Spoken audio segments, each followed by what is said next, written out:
জায়গাটার নাম হচ্ছে বিজয় সরণি।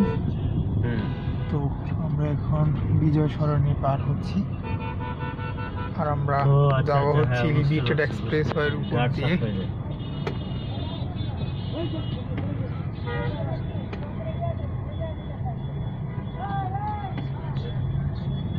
হ্যাঁ হ্যাঁ হ্যাঁ, কার সিলেকশন চিনছি। ও কার সিলেকশন থেকে তো ওই সাহেবের গাড়ি কিনছে। এখানে একটু জাস্ট আমাদেরকে এখন জ্যামে বসে থাকতে হচ্ছে, কিন্তু এলিভেটেড এক্সপ্রেস ওয়ের উপরে উঠতে আর অসুবিধা হবে না। টোলের ওখানে কি অবস্থা আল্লাহই ভালো জানে।